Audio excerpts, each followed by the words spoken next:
نشيله ليه؟ عكس وزن نشيله ليه؟ عكس وزن نشيله ليه؟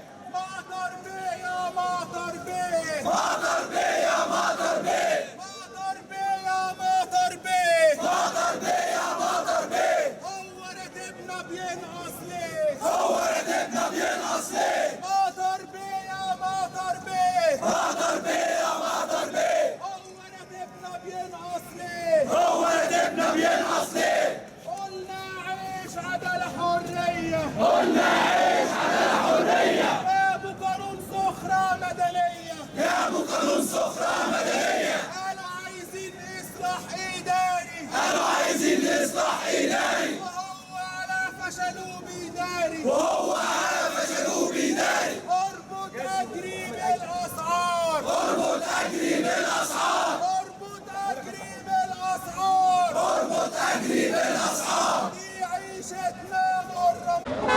طب حاسس عندك دور ولا ايه؟ علاء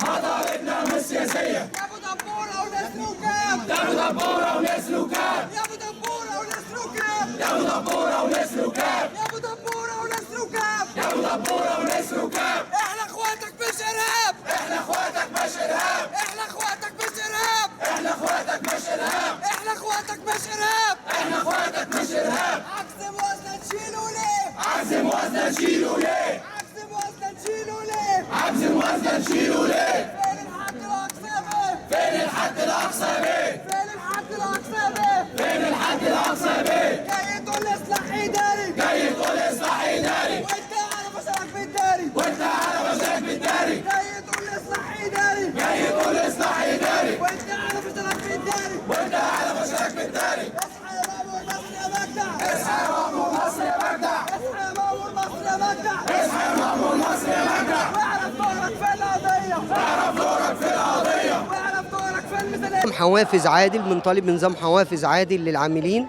بنطالب بإصلاح الصندوق الخادمي للعاملين، بنطالب بتحويل مصلحة الضرائب المصرية إلى هيئة إرادية مستقلة لا تتبع وزارة، مستقلة في إيراداتها.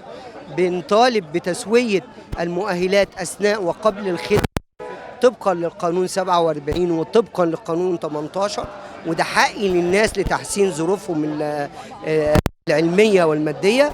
النهارده احنا نازلين نأكد على الخمس مطالب بتوعنا دول، وبنعرف المختصين في البلد ان احنا مش هنترك حقوقنا، وخصوصا الناحية المالية في ظل تضخم الأسعار. والله قعدنا مع مساعد وزير المالية أول امبارح الدكتور عمرو المنير، عرضنا هذه المطالب ولكن تم الوعد بيها على المدى البعيد، وده اللي احنا رفضناه ونازلين نأكد.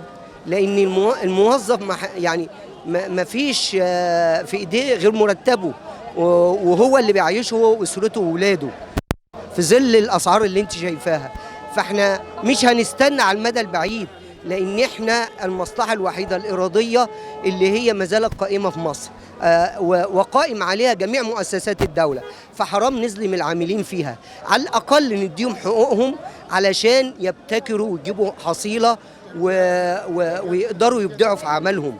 انما لو الدوله ما ادتهمش حقهم زي ما بتعمل دلوقتي، تسنى جهات لا تدخل في الموازنه العامه 2% من الايرادات، وسايبه موظفي الضرائب اللي بيدخلوا 70% من موازنه الدوله.